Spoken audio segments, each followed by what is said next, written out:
The answer I can give you is from the experience of an expert.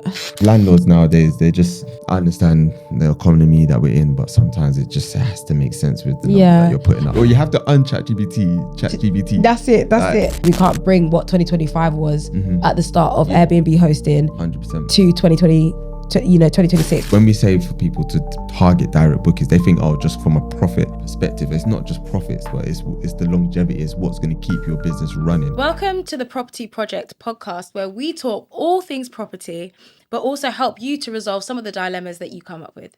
But before you do that, we'd love if you could help us by liking the video, subscribing to our channel so you could get more content from us. Do you know what I'm actually looking forward to? What's that? Our holiday together, Oh, really? I'm actually looking forward to it because me and Cindy haven't been on holiday together for about a year and a half. Yeah, I think it possibly even more. When's the last time we went on holiday? May last No, year. it wasn't, did we? We went away with... That was the end of May. No, it wasn't. When we took our friends on holiday. Yeah. That wasn't May, was it? Or was it June? Yeah, that had to have been a bit It might later. have been, yeah, no. So what happens was we went to Portugal. Yeah. End of May. Yeah. Was that in June? I thought it was like September, but it actually beginning couldn't of have been. June, and then literally 2 weeks later. Oh, wow. The weekend. That weekend, we went to Belgium. Damn. But no, I'm looking forward to this one. I feel like it's well deserved. Yeah, I'm excited. I feel like to not maybe go Europe. I feel like I love Europe, so I'm always in Europe, but it's actually nice to go on flights. You know, I hate long flights though. Yeah, I have such impatience. I literally just want to be there. Like yesterday, I can't. The idea of sitting on an 11-hour flight. I know we're not going to be on an 11-hour flight. I don't think. I think it actually might be quite. So yeah, that's it. I'm going to sleep the whole time because I think it's 9 hours. So basically, for context, we're flying from London. We're going to America, but we're doing various different destinations in America. So we're going to Atlanta's one of them. We're going to Vegas and LA. So yeah. But you know what? That's not the first time we've been there though, to the US. No, it's not. But I hate long flights. Yeah. I really do. I just don't understand them. Like, why do you hate them though? It's impatience. It's just the fact like, well, we're not there yet. What do you mean? I've slept, I'm woken up and I'm still not there. I don't have time for that. Like, do you know what I mean? No, I love that though. I love like being tired and sleeping. Even though it's a long flight, sleeping and then waking up and be like, all right, cool, yeah, you've got 3 hours left. And I could chill for that. I'll watch entertainment. What's the food saying? Like, let me go. The food is not saying anything. Let me get up and stretch the legs and that. You know, I mean, I don't mind that. I'll never forget when I went on a plane to Nigeria, and I think it was on the way there, they tried to cook us Nigerian food. It was the worst thing I've ever. I don't even know what meal. To this day, I don't know what meal they thought it was. Like, I couldn't tell you what they thought they cooked, but it weren't that. I said to my mom, could have done a thing as well. They could have done a thing.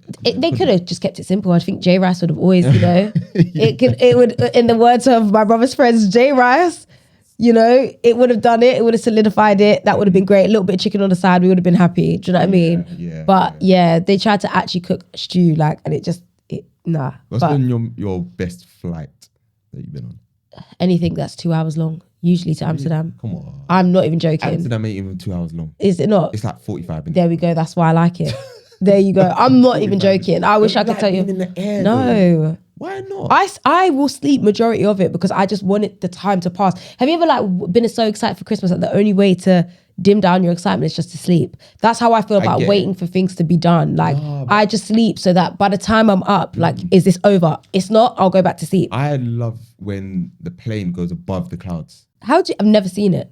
See, this is what I've never seen it. I've seen us you need to be aware of your surroundings. I don't open that window. Exactly. I wouldn't open that window when I land. The most selfish type of people are the ones who take the window seat and then close the window. Why have you done that? Yeah, that's me. Why have you done that? Yeah, for everybody's sanity. What do you mean? In fact, if you don't like to look out the window, just take this. I think it's for everyone's the good of everyone. Nah, man, you lot are wicked. You're wicked.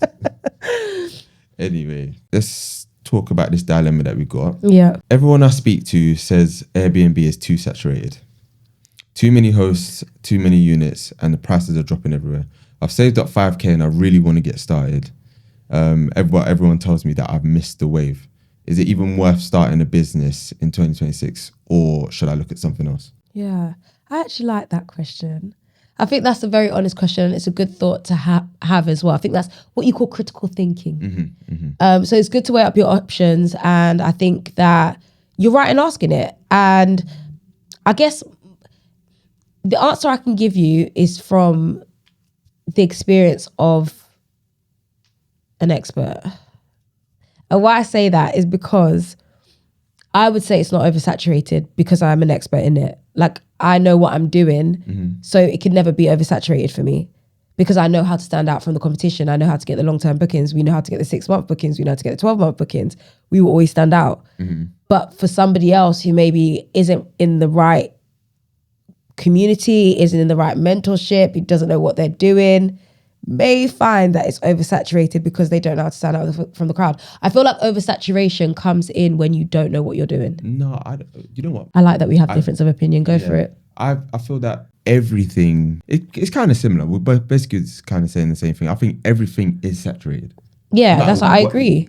No matter what you go into, it will be saturated. But it's your job to unsaturate it by putting yourself in a lane. Everyone goes into a market, right, that is saturated. And how you get out of that is you carve out your lane or carve out your niche, and that's what then becomes your lane. What's going to happen is you then make that a lane, and that then turns into a road, which turns into a motorway because other people are then joining, and then someone else who has gone in there it's a cycle. Then someone else is going to branch off and do their own thing. So, you know what I mean? So if you think about it, if you thought about maybe supermarkets, if I don't know what like if Lidl's like a new one or something like that, but if Lidl thought, okay, Tesco or Asda in here is saturated, if they let that stop them from doing their thing, they would never be where they are. I've walked down streets where 2 Tesco's are on the same road. I've walked down streets where you've got Asda, Sainsbury's and Tesco's. I've walked down streets where you've had Aldi on one side, we've got one right next to us, and a waitress literally on the other side. So it doesn't matter. Do you know? No, it doesn't matter. The main thing is like just going in and making sure. Of course, things are going to be saturated when you first started out and you don't have the skill set to set yourself apart. But that is the main aim. Do you know what I mean? That is to go in and see, put your hand in the pond and fish around to catch a fish. Like that's what you're trying to do.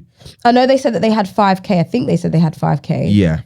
But what I would suggest is, personally, I wouldn't start with 5K just because, number one, we're based in London and the properties that we go for, we wouldn't be finding rents that would allow us to use 5K. Also, you know, some people use different schemes like special, you know, that deposit scheme where you're not really paying a deposit, you're paying into something and the landlord's still getting the deposit. Whatever, I mean, it still heightens your cost because you're still going to be paying something monthly, whatever. The idea is to lower your costs as much as possible during the months so you make the most profit. So you can do it however you please. I personally wouldn't be starting off with 5K also in 2026 because rents have gone higher. There's a lot more competition. A lot more companies are outbidding each other because they're not clever enough to use and focus on their numbers and stick to that. But I would say, is it oversaturated? In my opinion, any business is oversaturated. You see so many restaurants and the turnover of restaurants. Wimbledon's where I grew up, and when I go back, every time I go back, there's a new restaurant there that has replaced an old one because it's probably oversaturated. But the ones that have maintained their stance in Wimbledon is because they've thought out of the box. They've got something that's great there. They've made a name for themselves. It's like, you know, when you hear people say, where are you going for drinks? It's the same place all the time because they've made a name for themselves. They've made a hotspot. And that's what you got to think about with Airbnb. If you don't make a name for yourself, if you don't brand yourself correctly, it can be quite difficult to stand out from the saturated crowd. You don't want to be part of the saturation. So that's kind of how I would explain it. I would say with that 5K, invest in mentoring. Oh yeah, that's a really good idea. Because if you went into any deal, even if you found a deal for 1K, for example, you wouldn't know how to maintain it and get the best out of that deal anyway. So you need to educate yourself on how to do certain things. And if you know, depending on where you go, if your mentor is clued up in how to use, you know, like no money down techniques like using joint venture partners and management and stuff like that, then that's a way for you to get in. But your first thing is for you to get clued up and understand what you're investing in. So that's pretty much what I would say. Speaking about that, do you think the industry has changed since when we started how it is now? Do you think it's changed a lot? Oh, 1000%. I think even the types of deals have changed. I feel like when we first, we were lucky because we got the end of the old, what it used to be like. Yeah. Where like deals were really profitable. Your 2 bedrooms were no more than 1.5. Across, we're based mainly London and surrounding areas. So like a 2 bedroom for 1.5 is really, really good. Yeah. But obviously you have things like inflation, rent goes up, blah, blah, blah. But the rent prices were really good and the competitiveness around companies was nowhere near what it is now. And so I think a lot of companies are struggling to get their stamp on their business or their brand because they are competing with other companies that are really, really established and can hold down the fort, can hold down the winds, the storms, all those kind of things. Whereas I think the newer lot that are coming in,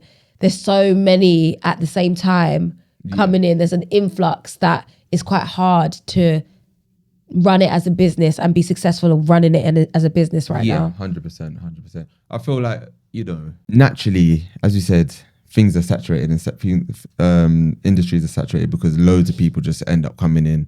And as you said, when we learned, we got the end of the old school. And now you've got a lot of people that have come in that actually don't know what they're doing. They've probably learned level 1, key stage 1, and just gone straight into taking their GCSEs. And it's like, that's great for the ambition and the drive that you want. But that also means that you're doing things that don't help don't help the economy. You're here taking deals and giving landlords double rent just because you want to say that you've got keys. Meaning, but what that means for the rest of people operating in Airbnb is that, or especially in that area, that landlord's gonna go tell his brethren who's doing the same thing, oh yeah, guess what I did? And then his brethren's gonna do the same thing. And then what's gonna happen is all of a sudden now the rents are gonna go through the roof. And because landlords, you do get a section of landlords that are clued up with how it works. You also get a section of landlords that don't know how it works. They just take the first thing, and now they probably think that if they can get double the rent for a company, they might be able to just knock it down by 20% and offer that to a family. Now families are being priced out of places to stay. Do you know what I mean? So this is just what happens. And the annoying thing is that there are companies out there, regardless of what landlords take, the majority of the time, there are companies that will still take it on because they are desperate to get their first unit. So it just kind of lets people down a bit and then just rocks the economy. But I always say every now and again, I do think there's always there's a cycle of like a reset. I don't know do you think we're due one? I feel like we're currently. I feel like I'm seeing the wipeout. Yeah, I feel like we're in it. I was saying before that it's due to come, and I feel like we're seeing it now. There's still got a few more people to kind of wipe out a bit, but not in a mean way. But it's just the cycle of life. That's just not us, but like that's just how it's just goes. the cycle of it, really. A lot of people are not really operating it as a business, and I feel like it's a great question. With what's going to be happening with 2026. Is there going to be a space for people to be coming in with Airbnbs with all the like new regulations? The government making it harder for you to run your service accommodation in a lot of places within the UK. Is it going to be worth it? And I feel like yes, it will be, because there's so many times. What people don't realize is in any successful business, the government is always going to try and find a way to not make it as profitable because they want to pocket that money. 100%. And so there's always going to be changes to things. They're always going to try and make new regulations. They're always going to try and force you out of the business. I'm sure like even the food chain business or the restaurant business would say, it was so much easier back in the day to make money. Now you've got to follow this. You've got to have this qualification. You've got to make sure that this needs to be done. You've got to follow these procedures. This gets ordered every year. The kitchen has to be X amount of shape and wide and have two sinks and everything changes. And I feel like, yes, if you're asking around whether or not it should be 2026 that you start, I say the sooner the better, because you never know what it's going to look like in 2035, for example. But not to be frightened that the laws, policies, regulations are changing around it, because it's just a scare tactic to flush out those who can't sustain the new rules and laws and legislations, versus the ones who get clever about it and end up superseding that. You have to think about as well, like they use the term like like grandfather rights. Yeah. Like I know that obviously that term gets used more with HMOs. Yeah. Right? But the essence of it is that if you're doing it from before they changed the regulations, Yeah. you have a stand to say, well, I was here doing it already, Yeah. so you can't really do too much. Yeah. Of course, people are going to try and shove you a little bit or push you over, but you know, you've got more of a footing in the ground to say, no, I was here before this. This is what I'm doing.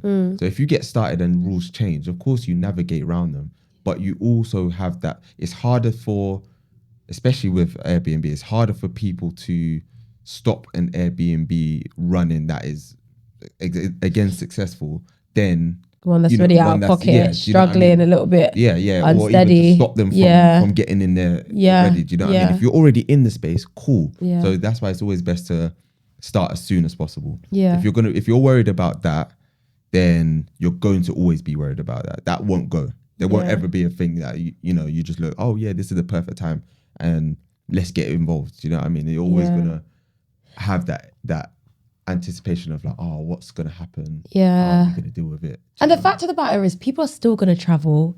People are still gonna be going abroad. People are still gonna need Airbnbs, somewhere to stay. Companies are still gonna have work. Like you telling me, like contractors are not gonna be working anymore just because there's no Airbnbs or like regulations are gonna be in place. There's still gonna be ways. And I think again, that's why we're always saying it's so important to build up your direct booking clientele, because what you're going to want to get into is making sure you don't have to rely on, laws, policies, regulations in order to operate. You can kind of pass that or bypass that by having your clientele that you work with and turn it into something that doesn't rely on anything else.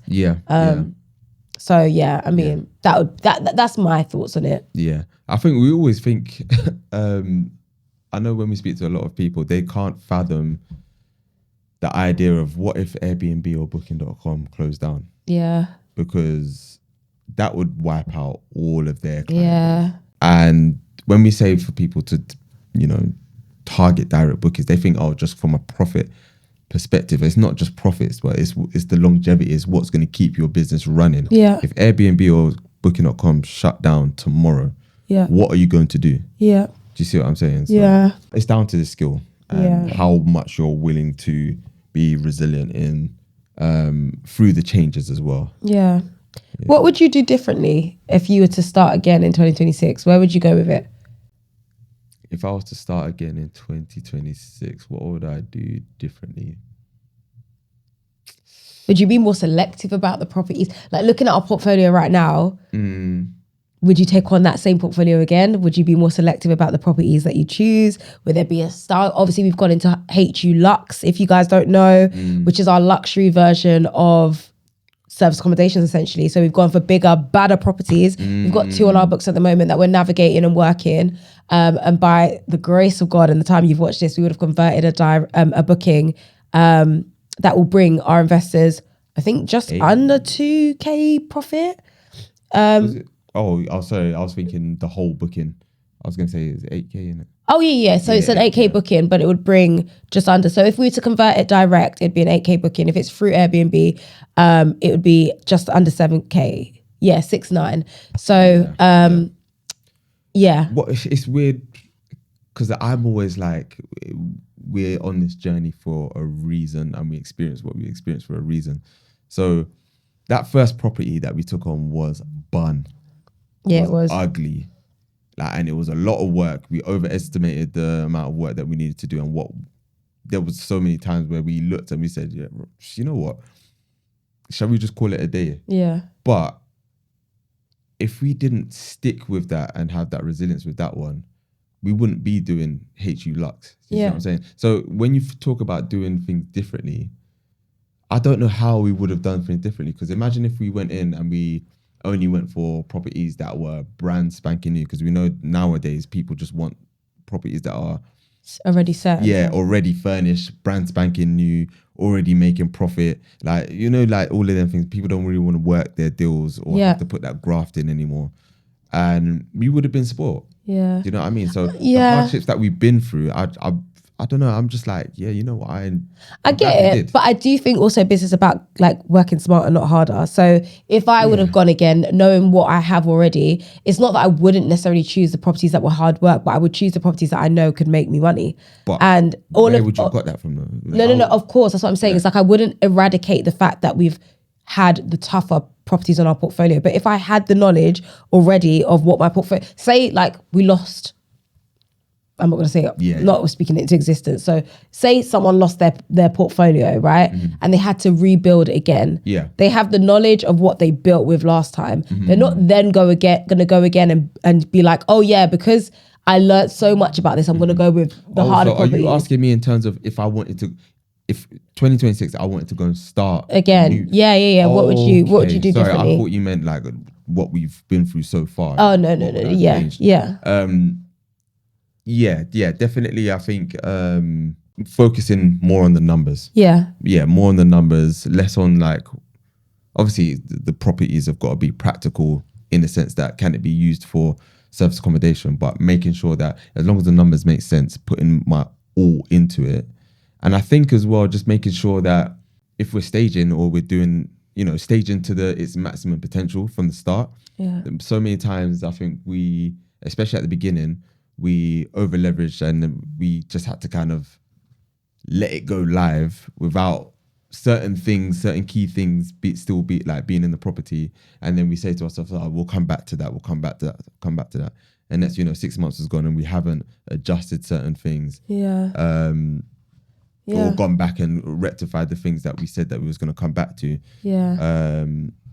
But I definitely focus on the number side of things. Yeah, I think it would have been focused more on the brand itself. I'm really interested in that's a very good one. Actually. Yeah, building brand. I feel like, not. How do I explain it? I feel like it's something that we haven't really given time to, but I would love to give more time to. I feel like building your brand for your Airbnb business in 2026 is going to be so big because we're in the world of like social media, AI, and like it's moving on with or without you, whether you like it or not. Like obviously we have a friend who absolutely despises AI, and it's so funny to hear because obviously I would say we're still pretty young, but he's like, yeah, no, it makes no sense. Like, why are you dependent on ChatGPT to tell your feelings? Like, why are you going to it for advice?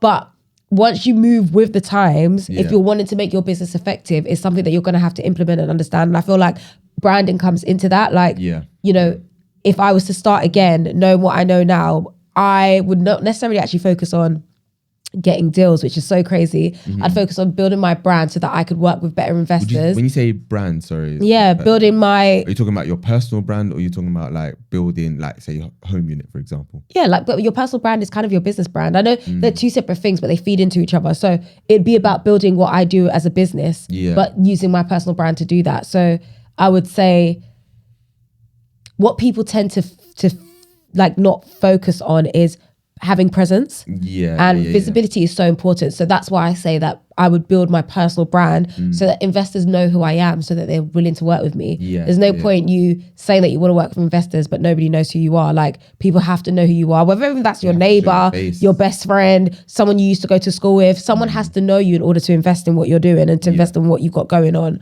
I think definitely building a brand and focusing on that would probably be better. And also, I think ownership of Airbnbs, because although rent to rent is amazing, I think the end goal, and not that it should never be, or never is a strong word, but I think you should always try to move into ownership and having assets. And so I love the journey of rent to rents, but I'm also very, very intrigued because we obviously have a property that runs through ownership of Airbnb. I would love to gain that in 2026 for majority of my portfolio, actually, or at least half of the portfolio. 100%. Because obviously, if you're the landlord of your own SA, like the bills and the pressure the expenses isn't getting worse. You know what I mean? Like it's like because landlords nowadays they just. I understand the economy that we're in, but sometimes it just has to make sense with the numbers that you're putting up. I feel like it's not even a blame on landlords. I feel like the government is gosh, me and the government right now.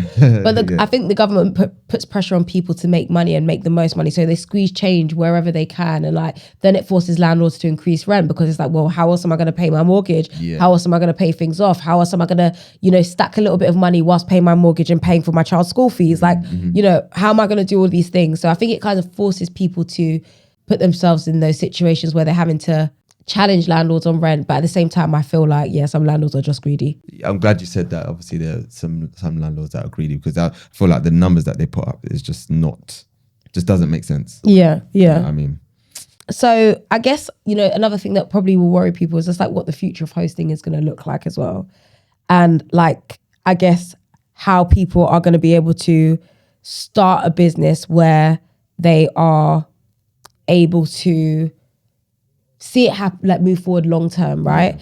And what that's going to look like. Of course, AI is replacing a lot of things at the moment. I think it's helping. I think so. Service accommodation. I actually do think so. You've already got things like dynamic pricing. It's a bit of an AI tool already, no? Yeah, no, 100%. So I think it's like AI, it's anything that automates for you, right? And it takes the pressure off you having to do things yourself. I guess so. It's a replacement of a human, essentially. Yeah. But then at the same time, because I've seen some listings, I know people are moving into using AI to help optimize their listings now. But I've seen some listings that I look at it and I'm just like, like for our own personal use. Yeah. That I see the listing, I know that's just you've put something in ChatGPT and just copied and pasted. Yeah, but that's like it's gonna be like that, because if you think about people in school, there's always that idiot child who copied word for word, bar for bar, and didn't get away with it. Do you know what I mean? If you copy, it's common sense to alter things so that it sounds like you're worded. If you weren't doing that in school, you were just an idiot and you deserve to get caught. That's just what it comes down to.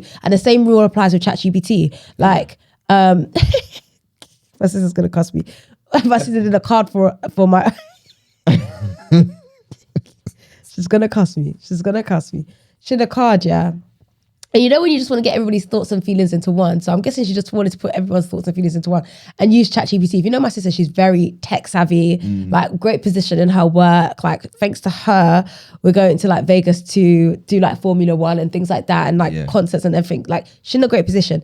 So she used ChatGPT for speed and just to kind of get everybody's views and thoughts on my mum's, you know, well wishes for my mum. She put it into ChatGPT. And I thought this girl didn't even take out the hyphens. Like take out the hyphens at least. That's what it is. You have to un-ChatGPT the ChatGPT. You can't what is it?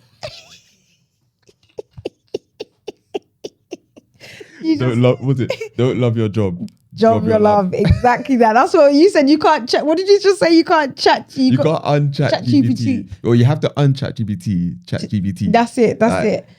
Honestly, every time when I just see, I see people's captions, I see certain paragraphs. And sometimes it don't even make sense. Yeah. You know what? I've seen people in Reading copy our listing. Yes, we have seen it. Yeah, we've seen it because it was word for word, bar for bar. You can't copy someone's listing. I don't mind, innit? Like the whole idea of copying and pasting is so that you don't have to do the work. But come on, guys. Please, if you sat next to me in school, you would never be copying my work, yeah? It would never happen. It's the other way around. I was copying other people's work. But let's just say you were copying my work, yeah?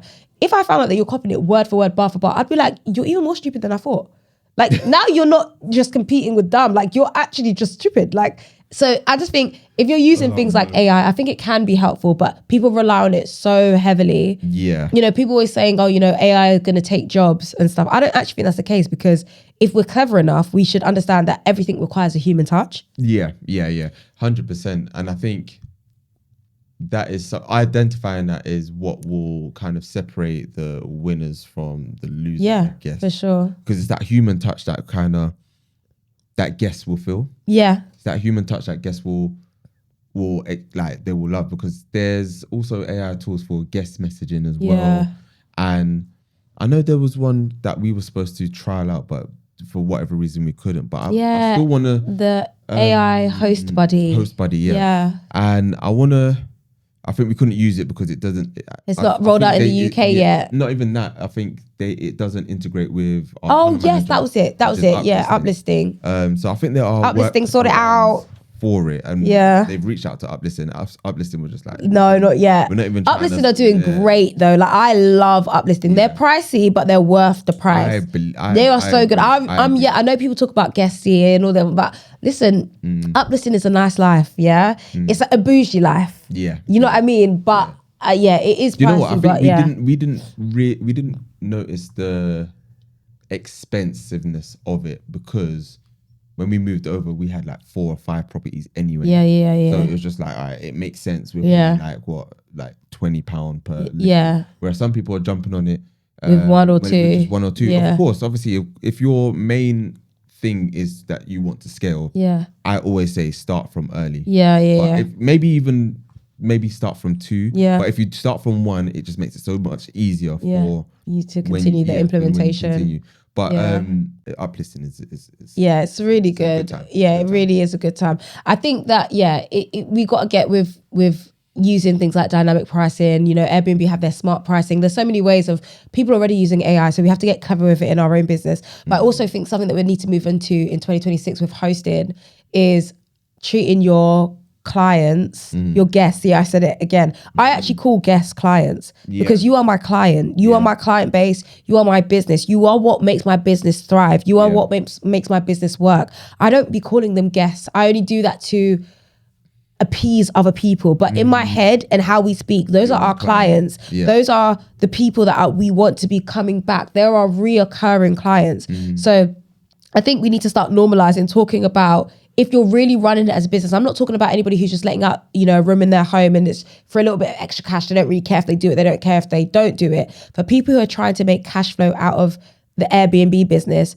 you need to be in a situation where you are treating your guests like clients. If you're not doing that, you're putting yourself in a situation where you're missing the market. The reason why it's important to do that is when you call somebody a guest, if you think about how you treat a guest coming into your home, if they come into your home the first time, you might offer them water, drink, They come into your home again the second time, you might be like, oh, you know where the cupboard is. Like, get it yourself. You come in the third time, you barely open the door, you be like, the keys at the front. Do you know what I mean? Whereas with a client, if a client comes through your front door, you know that you're putting your professional body on and your professional mindset on because it's important for you to maintain that client-worker relationship. It's about the journey of the client. Like, when they sit down, you pull out the chair for them, make sure that they're comfortable. Yeah, I don't know about that. But I'm with it, if that's what you want to do. I even just searched up the definition of client. It says a personal organization using the services of another professional person or company. Yeah, exactly that. Just thinking about that. Yeah, exactly that. And that's important because I think people think that guests is all about having leisure guests, like anybody come to stay for fun, for a weekend. But like, we don't see it like that. We literally see, we're targeting professionals only. Like, great that we have people stay, leisure stays, but we're targeting those insurance companies. We are targeting contractors. We are targeting the NHS, workers. We're targeting, actors who are coming for Christmas and are, acting in Lapland and want to stay for 2 months and leave on Christmas Day. Like, we have that clientele, but we only have that clientele because we treat them like clients. It's from one professional to another. And a lot of people don't treat it like that. Like, when you treat it like that, it comes out in your language to them as well. And that is heavily accepted. You treat them like a guest. Sometimes they're like, it's almost like, do you know who I am? Of course. Or what can you do for me? 100%. I think that's what people need to start moving into, is like, maybe we're even changing terminology from some of the language we use as hosts to language that will remind us that this is a business, not a side hustle. This is it. And I think that's where... No customer service no more. That's what it comes down to. Oh, do you know what? Yeah, don't even get me started, because my mum said this the other day and I thought to myself, you're so right. Yeah. That back in the day, having people do things for you used to make your life easier. Now, it's like, I hate having to go on the phone to sort out certain things, because I just know you're going to make my life hell. And because you're not going to do it properly. Well, and I've got to then do it for you. It's so funny because you told me you had that conversation with your mum, but on that same day, you told me that because I'd raised that with you. It's like, you call somewhere and you end up doing the job for someone. How am I calling a Wi-Fi provider and telling you that my Wi-Fi is down and telling you how to fix my Wi-Fi? What do you mean? I've never fixed Wi-Fi in my entire life. I don't know what pack test 1, pack test 2, socket 1, remove the cord. I don't know what all of that means, but why am I using ChatGPT, Google, AI to help me figure out the issue? And you behind the phone can't tell me the issue, and it takes you 5 days to turn back on my Wi-Fi. There's someone out there paying you to have the knowledge, yet you have no knowledge. Something as nothing. simple as trying to set up a bank account. We've been trying to set up a bank account with, a bank. I won't look, they're a big. We don't want it. We don't want it. I was watching the list. I was thinking, where you going with even that? I know that's a step too far. Yeah, we've been trying to set up like client accounts to make our tax be more tax effective. Yeah, tax efficient. Same thing. English is not my first language. What do you mean? To be more tax efficient. Yeah. And we've been waiting since beginning of August. We are now in October, sir. We were given the time frame of 2 weeks. 2 weeks. So now it's been 2 months of hell. Now it's been 2 months of hell. The complaint has been escalated, and the escalation has been escalated. And the woman had the audacity to come on the phone today to say, I know that you've raised a complaint with us, but you see the complaint that you've raised, it's off my timescale now. So I'm going to close this down, even though it hasn't been solved. No, I'm handing it to someone else though. But you're closing down my complaint because you're telling me it's no longer in your tray. So what are we doing? So yeah, it's getting to a point where customer service doesn't really even exist. So we need to bring that back, especially in the Airbnb business. Guys, if your clients are saying again, I know you guys refer to it as guests, but we're gonna for this podcast, we're gonna talk about clients. Yeah? If your clients come to you and are raising issues about the state of your property, the fact that you're lacking something, dishes, it's so easy for your guests. I know so many guests. I've been to hotels where I might have accidentally taken the fork.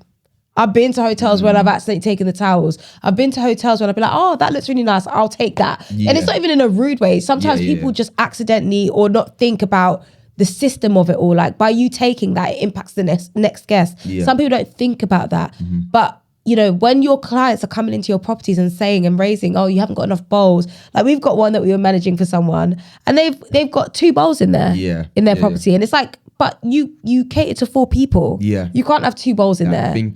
Do you know what I mean? Think about it. Exactly. So it's all about making sure your service is actually A1 and coming to understand that your service isn't just behind a screen. Your service is going to be face to face. Your service is going to be over the phone, and making the best out of a situation that could be difficult for your client. Yeah, but I think that's lost. And that's something we need to bring back in 2026 when we're hosting, which is focusing on your customer service, because no one's got 5 stars anymore, not even us. It is so much learning to have. There's part of that that's down to there's people out there that think 3 and 4 stars is. Yeah, we were talking about that. Yeah, they think that is, and there's a special place. No. I think it's just that people's. But I'm a bit of a hypocrite though, because I'm also someone that. How many times have you asked me to rate something? I'll be like, if I Sean like never it, gives the anything highest I will a 10, give is nothing. A 9, because for me, I'm always. It's so childish. If I give it a 10, then if something comes next time that I like more than that, then how can I give it a 10 as well? That's just my thought processes. But if so, you are the people that are rating 4 stars. 1 second, no, because if it's something that I know that this affects. Their business or something like that, I'm gonna give 5 stars, bro. Yeah, I'm gonna give 5 stars because I know that. But now you know because you're in a business. But even still, I've always kind of been like, listen. In fact, I've always been someone I've never really cared about a review. That's even worse. I never actually cared about a review. The amount of times I'll be like, yeah, I'll review, or I'll remember that. Even if I had the worst time, the worst day, I still wouldn't review. Yeah. Do you know what I mean? Because it is what it is now. Like, I never really understood like the impact of it, or we're still not really good with like personal reviews. That's something else we need to get, like company reviews and stuff. Something else we need to build on. But yeah, I think we've got to remember that we are very much at the forefront of like customer service, and we need to bring that back in 2026, bro. We need to bring that back. And again, it kind of goes back to the dilemma at the beginning of like, in 2026, is it the right time? It is. But I think with that, there needs to be a lot of changes. Because we can't bring what 2025 was at the start of Airbnb hosting 100% to 2020, 2026, 2025 and 2026 has to be so different in order for all these companies to survive. So, and if you're if you're in and around like Airbnb hosts and just in the space, even if you don't have enough money to get your own unit, you will see what people do and don't do. Do you know what I mean? And you will see little bits that will help you to understand this is how I need to stand or separate stand above the rest. Yeah, we've gotten too comfortable. I even had a really nice consultation with someone in our school community yesterday just about their listing. And it kind of made me think, because they took it on board really, really well. And it's just, you know, there's always room for improvement with anything that you do. I'm sure if someone picked apart our listing, they'd be like, you might have missed this, you might have missed that. Yeah. Like everyone's way of doing something is different, is basically what I'm trying to say. So there's always room for improvement or ideas that you can use and take on. But it made me think about like our expectation that guests are just going to walk in and be happy with what we give them. Yeah. Like we're paying for something, guys. Like no matter if they've paid 200, 100, 50p, they've paid for something, and you've got to supersede that value. Otherwise, they're not going to give you the 5 stars. You've got to get them to pay this, but also provide them this. And a lot of people are missing that. And so, that was quite a nice reflection yesterday with someone from the school community just around their listing, and like giving the additional bit of value, not being stingy in what you provide just because someone's paid £100, giving £150 worth of value to someone who's paid £100, because that £50 extra is going to go a long way when they feel like they have been thought of in the process. 100%. Anyways, that kind of I guess moves me into, you know, with people kind of moving forward and getting with the times of how things are being shaped right now. Should we be moving to Dubai? See, this is the thing. I'm someone who, if everyone's got it, I don't want it. Okay. Do you know what I mean? Okay. So, do you think it's worth unprogramming from that? Do you think if everyone's got it, then you should be doing it? I've always heard that you should kind of go against the grain a little bit. Yeah. So I feel like they always say, again, they said in a recession, where if everyone's buying, start selling. Yeah. If everyone's selling, start buying. Yeah. So that is what I feel that you need to do. I see a lot of people are going to Dubai, and I will take that. Yeah. And it's like, I think, it's great to leave the country and or leave the UK and do whatever you want to do. For me, I'm not gonna slander anyone that goes to it was been to Dubai. I really want to go. I really want to go. I've never been. Yeah. I've never been personally. But in terms of like living, I'm just like, well, I don't know. I could go somewhere else. I would love to leave the UK. Really? Whether I want to go to Dubai. Everyone who meets us says Dubai is literally Dubai. That is literally the place that we should be. Yeah. Everyone who said, all our friends who've been to Dubai say, that's your space. Like, that's your space. So it's interesting because I'm kind of similar. Like, I don't, down to the cinema, if everyone is watching a film in the cinema, I'm not watching it till 6 months later. Yeah. Because I don't want everybody's experience to taint my experience. I don't want to have to like something because everybody else likes it. And I don't want to have to hate it because everybody else hates it. So I try to distance myself. Like if people are watching, for example, when Squid Games came out, I'm watching it. Yeah. Is it multiple games? Is it Squid Game or Squid Games? The Squid Game. Sorry, apologies. One game. Game. Yeah. But they played multiple games. So, but anyway, when Squid Game, for example, came out, I would say, like I would purposely not watch it for months until the noise of it dies down so I can truly enjoy it. So I would say that I don't not want to go to Dubai because everybody's going. I just don't want to go to Dubai whilst the noise of Dubai is so high. Loud right now. Yeah, because I want to make a true decision on how I feel about it. Do you know what? Having said that, is that more like, how you feel about it? Yeah. Is that a better way to explain it? Again, back if you asked me this a few years ago, I would have said no, I'm not going to Dubai. Yeah. Because I felt like there was a lot of people making that move and screaming about it. Fair enough. But I do feel like it's died down a little bit. There's still people going out there. Yeah. It's died down a bit, and I feel like more receptive to going out there. Yeah. But my thing is mainly just about, I want to just leave the UK. Yeah. That's just my thing. Yeah. You know what I mean? I don't think there's anything here for me, like in terms of like, of course I'll come back. Yeah. Yeah. I'll come back and visit. But like in terms of staying here or making this my base, I just personally don't want to be here. Yeah. I hear it. I feel like there's so many like benefits to moving to Dubai. And I feel like people wouldn't be doing it if there wasn't a reason to go. And I think one of the key reasons that I would also like to benefit from going there is there's a lot of entrepreneurs. I never say that word right, entrepreneur. Yeah, entrepreneur. Especially with a blocked nose right now, it's not helping. Yeah, when you're backed up. But there's a lot of people in business, yeah? And I think it's quite nice to go somewhere where you're soaking up that energy, where like what people make you feel is impossible in the UK is possible out there. That there are people who I hear so many stories where people are on their last straw with their business, and like, if I move to Dubai and it does not go well, I'm ending this business that I've started. And they go there and they make millions. And it's like being in an environment where you can't fail because the only thing that you can do is thrive. That's another thing that I've heard, to be fair. Yeah. And I think that's probably why I've been more receptive to going there, because I'm thinking, if you go and you're around like-minded people that are trying to, you know, that are grafting and grinding and getting it, then there's no reason why you wouldn't be able to do that as well. Yeah. You see what I'm saying? As you said, like being in the UK where everyone's telling you can't do that, or you can't do this, or the government's this, the government's that, blaming whatever reason as to what their failures are, it's going to be annoying. And hearing that all the time subconsciously is going to filter your mind. So if do you know what I mean? So if you're going out there where literally everyone is doing this and everyone is a go-getter, everyone's got their own business, like it's motivating. It's motivating. Yeah, for 100%. Sure. Some people, this might be very cheeky to say, but there was a conversation, where there was a question also about, are people actually going to Dubai to build businesses, or is it solely for content? And what sometimes you might see, not me, I'm not seeing it, but some people say that some people are going out there with the idea, with the good intention of building businesses or becoming business successful, I guess. Yeah.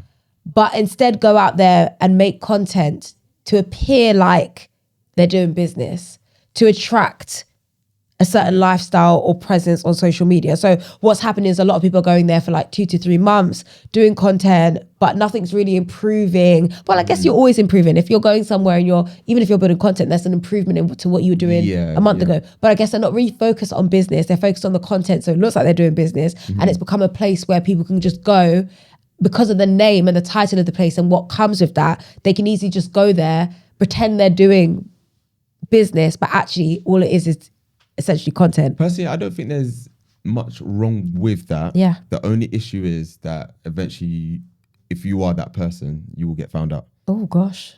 You will get found out because, as you said, after a while, if you've been like, you can go to Dubai for like 3 months, but if you've now been out here for a year and the needle hasn't moved 1 inch, then it's like, what have you been doing out here? Yeah. So if you want to go out there and use the Dubai lifestyle to attract new clients and stuff like that. But then that is business though. That is business. Yeah. And there's nothing wrong with that. Yeah, I agree. But if it's not authentic, you will get found out eventually. Yeah.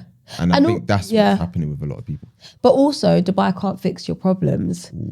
So if you already have problems in the UK and you're not consistent and you don't have, the knowledge, and you've not paired it with the mentorship, and you haven't done the guidance, you haven't done your research, and you haven't, I'm not saying like, I'm very much so someone who just jumps into things because why not? You only live once. But I'm also not an idiot, I would like to think.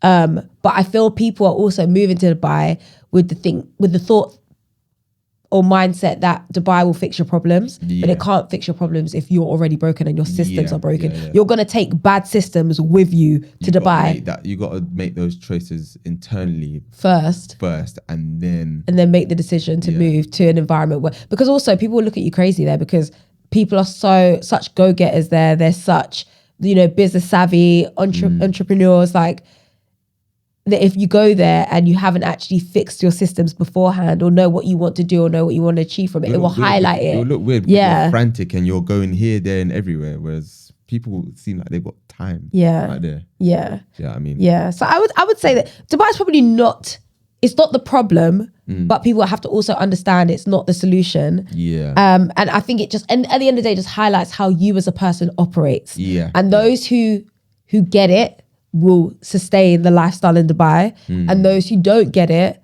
and think that you could just go to Dubai and it be fixed, it will highlight that problem. But personally, I would move there. But my kind of end conversation. I would move there. I wouldn't stay there. I wouldn't stay anywhere long term. That's not the UK. I just love the UK. But who knows though? Yeah, because I mean, we were just talking about it earlier. Yeah, we could do 3 months. Yeah, I could. I honestly could. It might get to a point where I'm like, you know what? I really like it out here. You can go back if you want. Yeah. Who, me? You. On my own? No. Get away from you, that's for sure. No, but like it might get to a point where it's like, you know what? I actually like it out here for reasons because I might have felt like I'm actually going to, listen, remember all the trash that he's spoken, because when he's in Dubai and he's giving it all of this, I will record it and put it on there to show, so he shows himself. I won't listen. I've got you guys. Yeah, we're gonna be telling the truth. I think as a summary, just in terms of everything, I think basically, who are you talking to? I think basically with Airbnb, I don't think Airbnb is dead at all for the person who is asking about whether or not it's the right time in 2026 to get started. It definitely is. I just think you've got to see it that Airbnb has matured and it's outgrown the pre-notions. I don't know where you're going with that one. The previous people. No, the previous kind of thoughts around what Airbnb is. Before Airbnb was, you know, get a rent-to-rent property, get a property you can rent from a landlord, list it, stage it, list it, make money. It's no longer like that. It's now get a property from a landlord, make it the best version of that property that it could ever be, find your clientele, list your property and run it as a business so that you can make consistent profit. That's what it's become. So it's not dead, it's just matured and it's gotten better, which I prefer. And I also think that it's about the entry level. It's no longer as easy as it was to get involved in it. There's now a pushed barrier for people to be able to get into it. It seems like a lower level, but what will happen is the lower level people getting in will easily be wiped out. And those who stay are the ones that have come in at a higher entry level, if that makes sense. Yeah, 100%. Yeah, I think it's important to understand that you can't be scared of saturation, because saturation is just everywhere. It's just about your skill set and your mindset that's going to keep you in there and help you to carve out that lane or your own lane that will help you to, you know, be in a place that's unsaturated. Once you carve your own lane, honestly, you'll be sitting there thinking, why didn't I do this the whole time? But you wouldn't have found that if you didn't go into the saturated area. For sure. And I think if you're thinking about getting started, or you're just kind of rethinking your strategy with you know, getting into the Airbnb space, what we do is kind of help people inside our school community. So just make sure that you guys join that, which there'll be the link in the description, however they work it. Sean's the tech guy. But also if you need a little bit of an extra push to make sure that we're the right people for you and we're going to be the right people to serve you the knowledge that you're looking for, then make sure to join our masterclass. There's actually nothing to lose. There's nothing to lose. You get a free trial. With the school community. The masterclass is free. And at this point, you'd be making excuses if you didn't join. Literally. So just do it. And then if you don't like it, it is what it is. I doubt that would be the case, but we'd love to see you there anyway. Thank you for watching to the end, guys. We really appreciate it. As a little thank you gift to you, we'd like to give you an invite to join our free WhatsApp community where we drop a lot of gems. If you're still watching, then thank you so much. But more importantly, if you could like and subscribe to this channel to help us bring you more content that we know you'll just love.